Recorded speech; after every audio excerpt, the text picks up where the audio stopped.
Bonjour à tous, j'espère que vous allez excellemment bien aujourd'hui. On va débriefer l'étape numéro 3 de ce Tour de Suisse 2022. On va revenir sur ce sprint, sur cette victoire de Peter Sagan.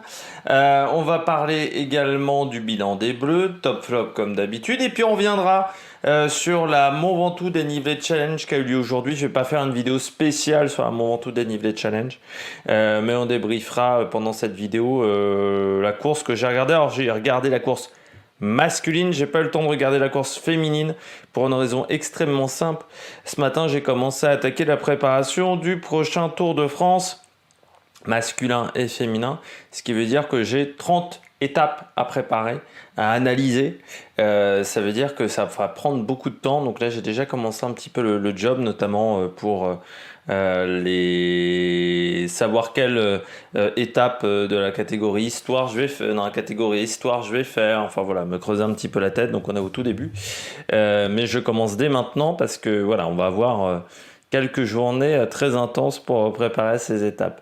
Surtout que pour le moment, les profils sont pas parfaits encore sur Pro Cycling Stats. En fait, les côtes ne sont pas indiquées. La catégorie si elles sont en première, deuxième, troisième, quatrième catégorie, c'est pas encore indiqué. Donc j'attends ça pour les mettre, pour télécharger les profils. N'hésitez pas à vous abonner à la chaîne, à réagir dans les commentaires, à mettre un pouce bleu, à partager la vidéo sur les réseaux sociaux, notamment auprès de vos proches si vous pensez que ça peut les intéresser. Dans les commentaires, n'hésitez pas à me dire qui vous a plu, qui vous a déçu, si vous avez aimé la Mont Ventoux dénivelé challenge, si vous avez préféré cette étape du Tour de Suisse. N'hésitez pas également à vous abonner à la chaîne. Quand vous vous abonnez à la chaîne, ce qui est déjà très bien, vous pouvez rajouter la petite cloche, comme ça vous êtes au courant des dernières vidéos qui sortent sur la chaîne, surtout si vous cliquez sur toutes les notifications. C'est ce qu'on appelle, dans le jargon youtubesque, le Saint Graal. Tour de Suisse, étape numéro 3, c'était peut-être l'étape qui convenait le mieux aux sprinters aujourd'hui, parce qu'avec un parcours qui certes avait 3000 mètres de dénivelé positif, mais qui sur la fin de journée était plutôt plate, ou du moins pas très pentue en cette fin de journée. Et puis après l'étape d'hier, on a bien senti que les équipes, on va dire, avaient remis de l'ordre dans les bataillons, que les directeurs sportifs avaient récupéré, s'étaient bien hydratés pour éviter une insolation et éviter d'avoir des décisions assez ubuesques, comme on avait connu lors de l'étape numéro 2, qui était un petit peu l'étape quand même du grand n'importe quoi en termes de stratégie de course. Aujourd'hui, ça a été beaucoup plus clair, même si on a bien compris que Stephen Williams, il n'a pas envie de conserver son maillot jaune. Je crois qu'il a envie de le donner à un autre coureur. Je crois qu'on a la réponse quand même du côté de Stephen Williams. Il ne veut pas garder son maillot. Voilà. Ou soit il pense qu'il va le garder en haute montagne, ce qui semblerait quand même assez surprenant, mais pourquoi pas. Donc voilà, on va passer à cette étape. Alors, en termes de sécurité, c'était encore très chaud sur la fin de journée de cette étape du Tour de Suisse. Beaucoup d'îlots centraux mal indiqués. Ou pas du tout indiqués, tout simplement. Donc ça, c'est dangereux. C'est vrai qu'il y avait des petits poteaux là en plastique à un moment au milieu de la route là dans le final. Il y avait personne qui les indiquait, il y avait rien pour les indiquer. Je trouve que ça c'est très dangereux. Puis à un autre endroit, c'était très dangereux parce que en fait le signaleur s'était mis devant le problème, enfin devant le terre-plein central. Normalement, il faut se mettre un peu derrière pour l'indiquer et pas devant. Parce que là, donc, il aurait pu également avoir un accident très dangereux. Et il y a quand même une chute dans le final, notamment avec Pozzo Vivo et Charman. On va revenir sur la Mont Ventoux dénivelé challenge qui avait lieu aujourd'hui. Alors donc la course féminine, encore une fois, je vous l'ai dit, je ne l'ai pas vue. C'est Marta Cavalli qui s'est imposée encore une fois, une victoire de la FDJ Nouvelle-Aquitaine. Evita Music qui est en grande forme également après la 3e place à Française, la championne de France qui enchaîne. Parmi Clara Koppenburg, donc du côté de la Cofidis pour un 2e place, qui est un très bon résultat également du côté de la Cofidis. pour cette équipe, pour cette épreuve qui n'est pas une World Tour, hein, la Mont Ventoux dénivelé challenge. Et puis du côté de l'épreuve féminine, on avait une seule montée du Mont Ventoux. Alors sur l'épreuve masculine, il y avait 2 montées. Polena Roy-Jakers finit 4e devant Kim Kartzo. Elisabeth Beryukova, Brody Chapman 8e encore une fois pour la FDJ, devant Morgane Coston, Speller-Kern, Victoria Gilman 11e et Sandra Levenet 12e devant Frances Jens van Rensburg qui finit 13e, Clara Hennemont 14e et Cécile Lejeune de la team Féminin Le Boulou qui finit 15e du côté des résultats avec 55 filles à l'arrivée et quelques concurrentes hors délai pour cette étape, pour cette course qui était très difficile. Il n'y avait pas Aubert 93 au départ, ce qui est un petit peu surprenant, mais Aubert 93 n'était pas non plus dans la course masculine, hein, Aubert. Peut-être en désaccord avec la direction du Mont Ventoux dénivelé challenge. Du côté de la course masculine, donc on avait 2 passages par le Mont Ventoux comme l'année dernière, hein, un parcours similaire. On partait de Vaison-la-Romaine pour le Mont Ventoux, 154 km. Moi, vous savez que c'est pas une course où je suis extrêmement fan parce que je suis pas un grand fan du Mont Ventoux. J'ai toujours trouvé qu'on mettait... Alors déjà, il y a une phase qui est compliquée, c'est-à-dire qu'il n'y a que la phase de Bédouin. Les autres, c'est quand même des faux plats montants quasiment. Et je trouve qu'on en fait beaucoup sur cette montée, alors que moi, je préfère notamment l'Alpe d'Huez, même le plateau de Solaison, par exemple, j'ai bien aimé sur le Dauphiné. Je trouve que le Mont Ventoux, je suis pas un grand fan du Mont Ventoux. Alors là, bon, Guerrero est parti quasiment à 10 bornes de l'arrivée, hein, où EF a accéléré. Il y a eu une démonstration de EF avec Ruben Guerrero qui s'est imposé 53 secondes devant Esteban Chavez. Mais je pense qu'Esteban Chavez était très très fort. Le problème, c'est que Ruben Guerrero est parti avant lui, il est parti en éclaireur, sauf que l'éclaireur, il s'est imposé. Ça fait quand même 210 points pour l'équipe EF, ce qui est plutôt très très intéressant. Derrière, Storer fait 3, devant encore une fois Johannessen, hein, le coureur de Uno X, qui s'est bien battu. Parce qu'il était lâché notamment par Christian Rodriguez et Guillaume Martin, et puis il est revenu sur les deux, et puis il les a lâchés. Il s'impose quand même 15 secondes devant Guillaume Martin, il finit 4e, 15 secondes devant Guillaume Martin, Christian Rodriguez, Carlos Verona, Roger Adria, 9e, du côté de Kern Pharma. Il progresse, hein, Roger Adria. C'est un coureur qui était surtout puncher et progresse. Alors certes, il finit 9e à 3,08, mais c'est quand même un coureur qui serait intéressant de voir dans une plus grosse formation, pourquoi pas chez Movistar ou dans une autre équipe étrangère. Ça serait intéressant de voir ce qu'il est capable de faire. Madouas est un petit peu en difficulté, mais je pense qu'il travaillait pour Attila Valter et surtout pour Storer. Et Attila Valter finit 10e. Donc belle victoire, un beau doublé du côté de F qui a fait la différence. La surprise, c'est Israël et la Movistar. Les deux ont été un petit peu surprenants parce que les deux ont roulé. La Movistar, on pensait pour Ivan Sosa, pour Valverde. C'est Verona qui fait 7e. Comme quoi Valverde, je pense, est un petit peu fatigué. Il est surtout sur une fin de cycle, hein. Il a fait le Giro. Là, c'était un peu en plus parce que normalement, il doit faire le Giro, la Vuelta au mois d'août. Et Ivan Sosa, Ivan Sosa, je ne sais pas ce qui se passe pour le coureur colombien, mais il n'est pas en condition physique. Il n'est pas dans une condition physique normale. C'est un coureur qui est capable de faire beaucoup mieux. Donc, je ne sais pas ce qui se passe du côté d'Ivan Sosa. Alors, je ne dis pas de gagner cette course. Mais bon, quand tu vois le plateau au départ, je pense qu'il était capable de faire aussi bien que Guillaume Martin. C'était pas encore de l'excellent Guillaume Martin aujourd'hui. C'est un Guillaume Martin qui était en course de reprise. Donc voilà, je suis assez surpris par sa performance à Ivan Sosa. Et puis du côté d'Israël, on a roulé toute la journée pour Michael Woods. Sauf que Michael Woods a complètement explosé. Alors je ne sais pas si c'est la chaleur si c'est la longueur du Mont Ventoux, mais je l'ai déjà vu performant sur des longues montées. Je pense que c'est plus la chaleur qu'il n'a pas du tout supporté Michael Woods. Et donc c'est Guy Nieve, l'Israélien, qui fait le meilleur résultat pour cette équipe avec une 14e place. Mais c'est quand même une énorme déception pour l'équipe Israël, qui je pense misait sur cette course pour en marquer des points. Sauf que ça a été quand même la grosse catastrophe. Et puis on peut noter quand même la belle performance de Jordan Gega, 19e pour l'équipe U Nantes Atlantique. C'est bien ce qu'a fait le jeune français sur cette épreuve. Il a fait vraiment du bon boulot.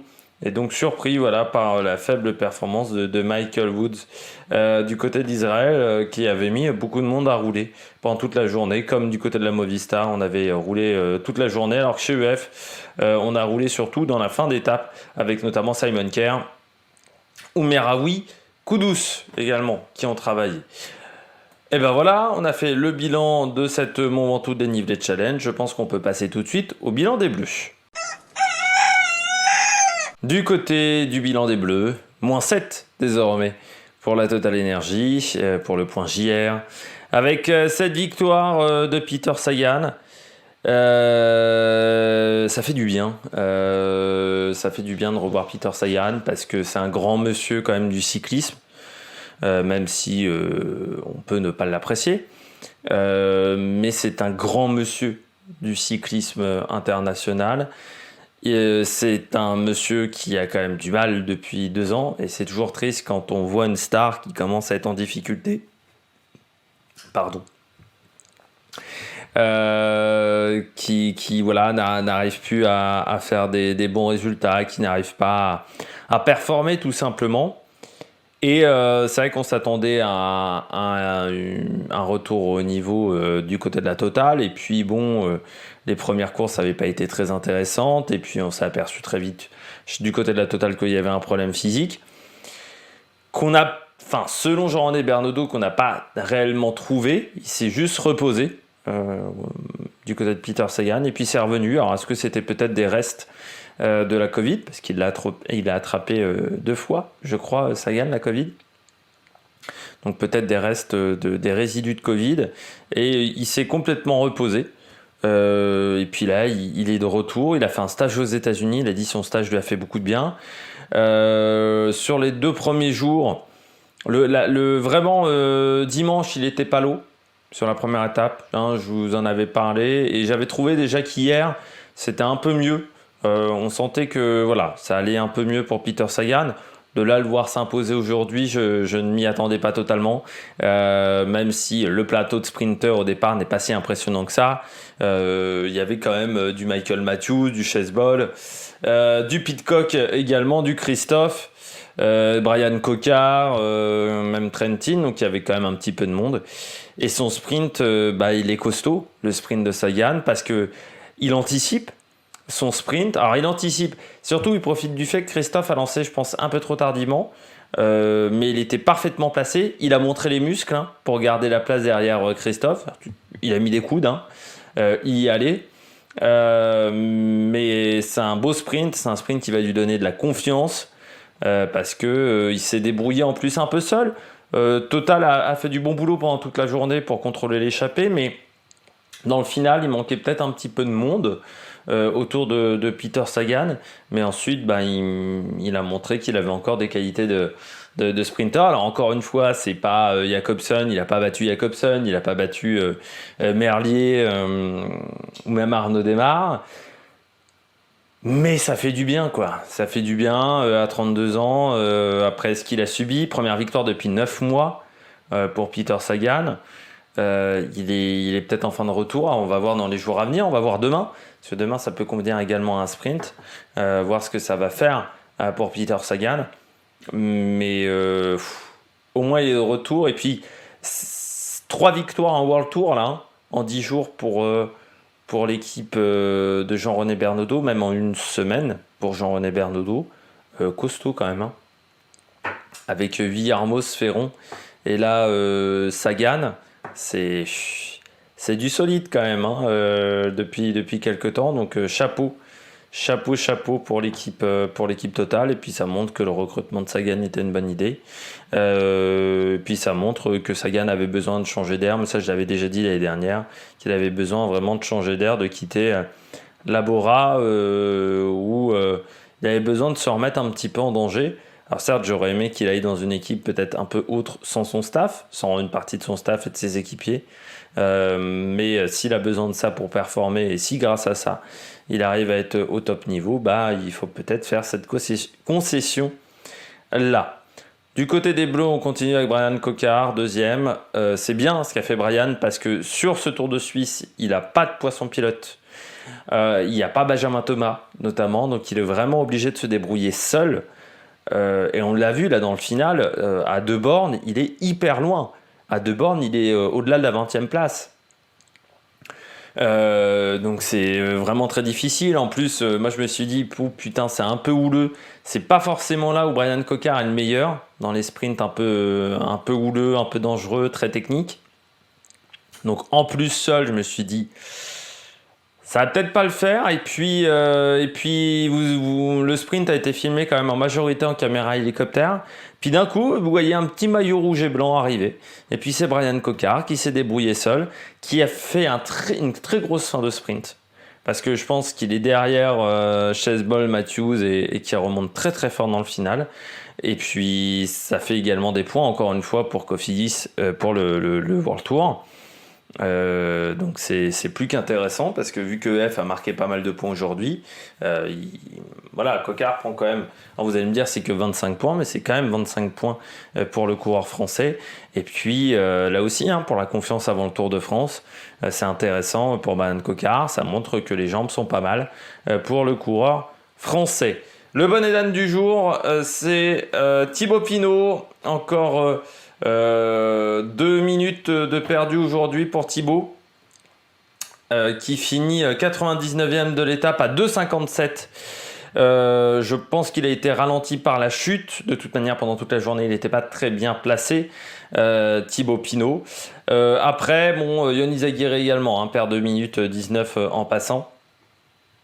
Après, du côté de Thibaut Pinot, je pense que il y a aussi l'objectif de perdre du temps pour pouvoir partir en échappée. Je ne suis pas sûr que l'objectif de Thibaut Pinot, ça soit réellement de gagner ce Tour de Suisse, ni peut-être de faire un bon classement général sur le Tour de France. Je pense qu'il y a peut-être un objectif maillot à poids pour Thibaut Pinot sur le prochain Tour de France. Face à Guillaume Martin, il y a du monde qui veut le maillot à poids cette année sur le Tour de France. Et du côté de Thibaut Pinot, aujourd'hui on a perdu du temps, mais est-ce que c'était pas aussi pour les jours à venir, peut-être pour le coureur français, pour pouvoir partir en échappée sur les dernières étapes, pour pouvoir se tester, savoir si on est en bonne condition physique ou non.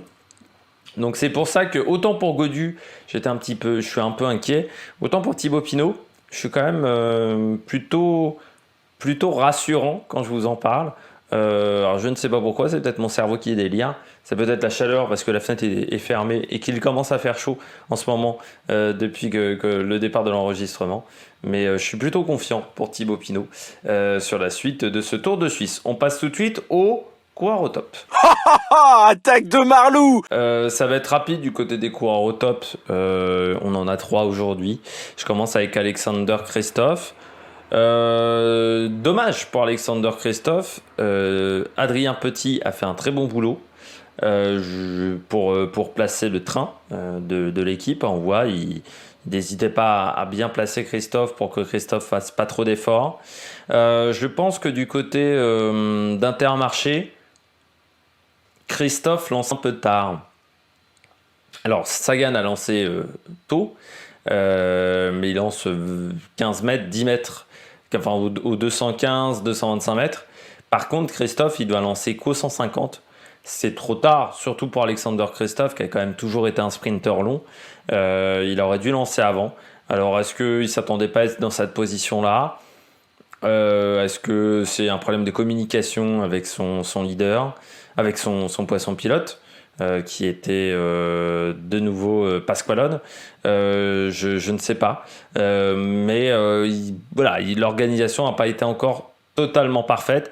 Ce qui est un peu le problème depuis le début de saison de Kristoff. Alors, il a gagné des belles courses, mais Il a plus gagné avec Guilherme qu'avec Pasqualone. C'est vrai que pour le moment, j'ai l'impression que l'organisation entre les deux n'est pas encore parfaite. Entre Pasqualone et Christophe, avec un Pasqualone qui, je pense, n'est pas trop fan d'être poisson pilote. Il préférait être sprinter numéro 1, je pense, Pasqualone. Et c'est peut-être pas forcément... c'est pas simple de devenir poisson pilote. Et c'est peut-être pas ce qu'il arrive à faire le mieux. Pasqualone, mais dans ce cas-là, il faut peut-être inverser avec Adrien Petit qui, lui, a déjà fait poisson pilote. Je rappelle que Arnaud Démare peut quand même le féliciter parce que lors des championnats du monde espoir, c'était Adrien Petit qui avait fini 3e et qui avait lancé le sprint surtout d'Arnaud Démare et qui avait permis à Arnaud Démare de faire un excellent sprint. Aramburu, deuxième coureur au top, c'est fou Aramburu.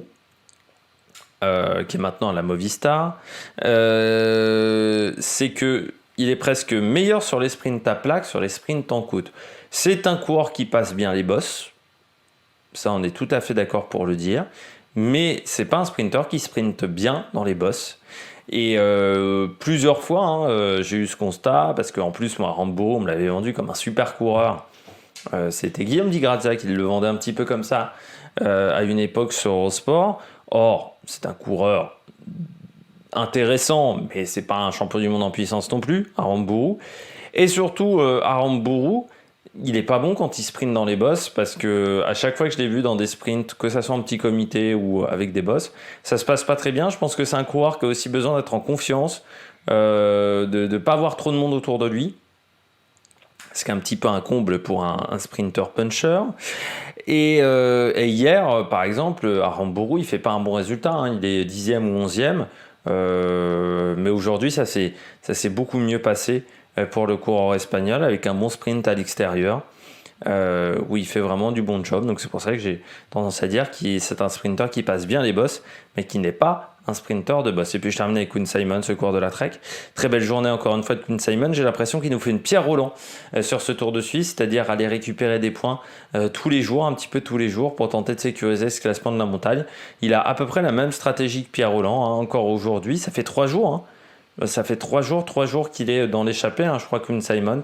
Et surtout, déjà 31 points de récolter pour le coureur américain. Je pense que demain, par contre, il va se reposer, le coureur américain, parce que demain, il n'y a pas forcément beaucoup de points à aller chercher. Il a 34 points, ce qui fait qu'il a 22 points d'avance sur Philippe Gilbert. Donc demain, je pense qu'il n'y a pas d'intérêt à partir en échappée pour lui. Par contre, sur l'étape 5 et puis 5, 6, 7, là, ça sera l'objectif d'aller chercher des points, surtout qu'il y aura 6 et 7, 2 cols hors catégorie sur l'étape 6 et une hors catégorie sur l'étape 7 à l'arrivée dans le Liechtenstein. Parce que je rappelle que cette année, on arrive dans le Liechtenstein, et puis il y a même l'étape l'étape numéro 5 qui est assez intéressante, l'étape de jeudi, avec notamment 4 côtes de 3e catégorie, une côte de 2e catégorie, entre Ambri et Notvazzano. Donc c'est pour ça que je trouve qu'il fait du bon boulot, parce qu'il a pris des points sur des étapes difficiles. Demain, il peut un peu récupérer, avant de tenter de récupérer, de reprendre encore sa marche en avant lors de l'étape 5, l'étape 6, l'étape 7. Et ils le font un petit peu à la Anthony Charteau, par exemple, pour ceux qui se souviennent, qui avait été vainqueur d'un classement de la montagne sans forcément être un pur grimpeur lors du Tour de France. Anthony Charteau, il avait récupéré des points sur les étapes qui étaient un petit peu vallonnées mais pas trop difficiles. Il avait fait un carton, et puis ensuite il avait essayé de limiter la casse sur les étapes de montagne pour tenter de marquer le maximum de points. Et c'est après lui qu'on a changé la manière de comptabiliser les points sur le Tour de France, et je trouve que c'est une mauvaise idée, parce que ça nuit un petit peu au spectacle, et ça nuit aux échappées, je trouve, parce que maintenant il y a beaucoup de coureurs qui... Une côte de 4e catégorie aujourd'hui sur le Tour de France, c'est 1 point, il n'y a pas d'intérêt à attaquer sur les côtes de 4e catégorie. À l'époque, c'était 3 ou 4 points, donc c'était plus intéressant. On avait dit oui, mais Charteau n'est pas un pur grimpeur, certains s'étaient plaints. Richard Virenque, que certaines années, c'était pas le meilleur grimpeur quand il a remporté le classement de la montagne. Moi, j'ai toujours considéré que le classement de la montagne était un classement de baroudeur. Donc, c'est pour ça que ça m'énerve un petit peu quand ce sont des coureurs du classement général qui remportent ce classement de la montagne. Ça a tendance à m'énerver légèrement. On passe au-dessus de bonnet d'âne. Premier bonnet d'âne du jour, Chessball. J'ai du mal à savoir ce qui se passe du côté de Chessball depuis 1 an et demi, depuis sa victoire sur Paris-Nice en fait. Parce que au moment de sa victoire sur Paris-Nice, Chessball, très bon coureur. Alors ensuite, il y a eu des problèmes physiques, il en avait parlé. Mais là, depuis le début de saison, c'est pas la folie en termes de résultats. Alors certes, aujourd'hui, c'était peut-être pas forcément l'étape qui lui convenait le mieux parce que Chessball, 1m94, 83 kg. Donc forcément, pour les boss, c'est pas Brian Cocard. Malgré tout, le début de saison est pas bon. Alors, sur le Giro, il a été inexistant. Même en faisant le travail pour Dainese, je trouve que il n'a pas forcément été excellent pour faire le travail avec Dainese. C'est même Dainese qui a pris l'avantage sur lui. Paris-Nice c'est inexistant, le Tour inexistant. Tour de Turquie, pas foufou non plus. Un meilleur résultat, 4e place. On ne peut pas dire que sur le Tour de Turquie, il y avait un pur plateau de sprinters. Voilà, ça fait depuis 1 an et demi qu'il n'y a pas de grands résultats. Depuis sa victoire, encore une fois, sur Paris-Nice. Alors, il avait fait 7e également du Depan, qui s'appelle plus Depan Tour, la Depan Classique, je ne sais plus comment on doit l'appeler. Mais il me manque le Chessball ultra prometteur qui avait 24 ans, qui semblait hyper fort, qui avait d'énormes qualités au niveau du sprint. J'ai l'impression qu'il a disparu. Coureur qui est en fin de contrat avec DSM. Donc c'est peut-être ça aussi qu'il lui faut, c'est changer d'air au coureur néerlandais, peut-être aller dans une autre formation. C'est vrai qu'aujourd'hui, son rendement n'est plus excellent à Chessball. Et puis là encore, aujourd'hui, 7e, c'est pas foufou. Michael Matthews, pour moi, Michael Matthews, il est rincé. J'en ai parlé plus d'une fois. Alors certes, il gagne une étape sur le Tour de Catalogne face à Colbrelli sur le Tour de Catalogne. La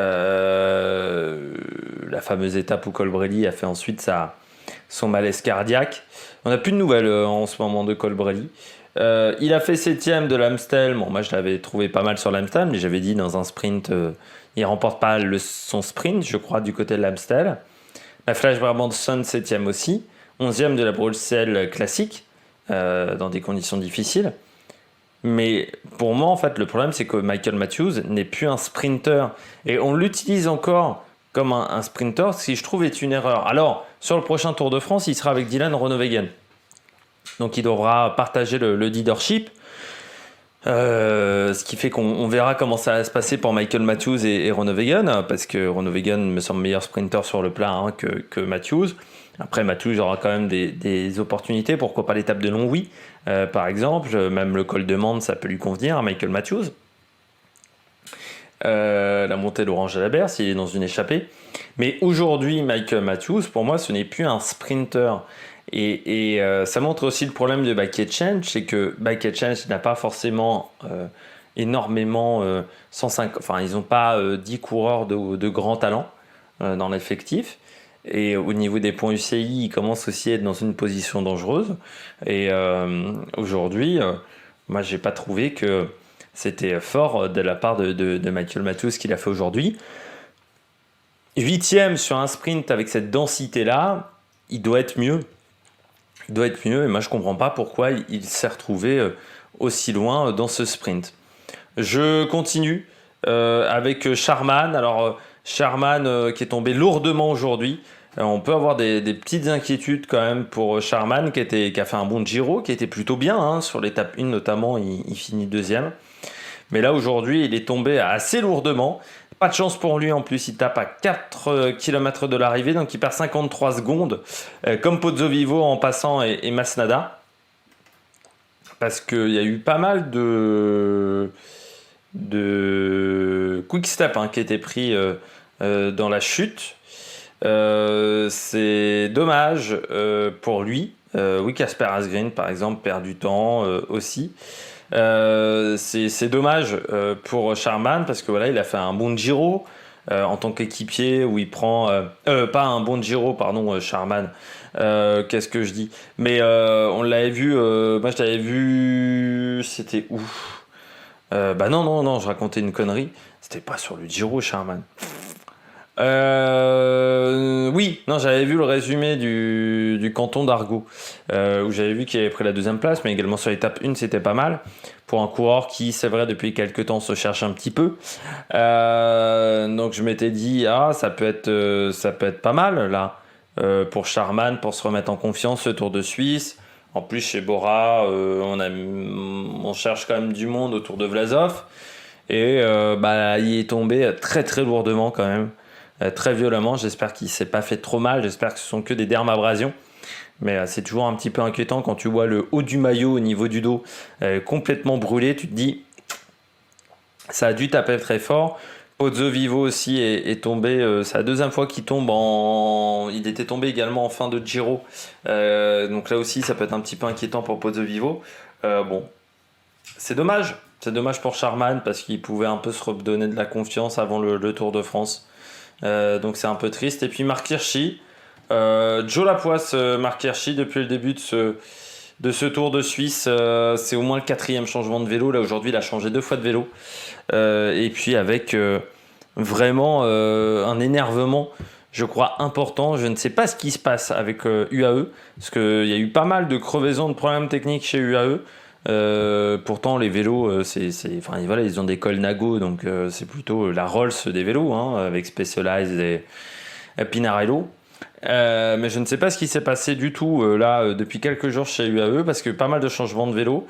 Et puis pour Hirschi, ça veut dire à chaque fois être obligé de rouler pendant 10-15 km pour rentrer dans le peloton à certains moments. Ça veut dire des efforts qui vont lui coûter. Lui qui, je pense, veut se montrer lors de son tour national, qui veut montrer que en 2022, il a quand même récupéré une belle condition physique, qu'il est de nouveau au top de sa forme, ou au moins très proche du meilleur de la meilleure forme qu'il a eu dans sa carrière. C'est toujours un peu triste d'être obligé de passer du temps chasse-patate, de rouler, alors qu'on est plutôt en bonne condition physique, donc un petit peu déçu. Pour Marc Hirschi, il était énervé, mais c'est tout à fait normal quand tu changes 2 fois, 3 fois de vélo. Au bout d'un moment, c'est normal que tu sois un petit peu vénère. Demain, étape numéro 4 entre Grenchen et Brunnen. Seulement 2 côtes au programme. Une côte de 3e catégorie en début de journée, une côte de 2e catégorie qui sera dans les 20 derniers kilomètres. En arrivant sur Brunnen, les 2 sprints intermédiaires qui seront également dans les 50-60 derniers kilomètres sur cette étape. Moi, je pense quand même que ça peut arriver au sprint, même si il faudra réussir à passer la côte. Et je pense que certains sprinteurs ne passeront pas, mais je pense que l'étape n'est pas assez dure dans sa globalité pour avoir une arrivée en solitaire ou une échappée qui s'impose. J'espère que vous avez aimé cette vidéo. Si vous avez aimé cette vidéo, n'hésitez pas à vous abonner à la chaîne, à rajouter un commentaire, à mettre un pouce bleu, à partager la vidéo sur les réseaux sociaux, notamment auprès de vos proches. Demain, même heure pour faire le débrief de l'étape numéro 4. D'ici là, n'hésitez pas à vous abonner à la chaîne. Allez, ciao ciao sur l'Amérique Production.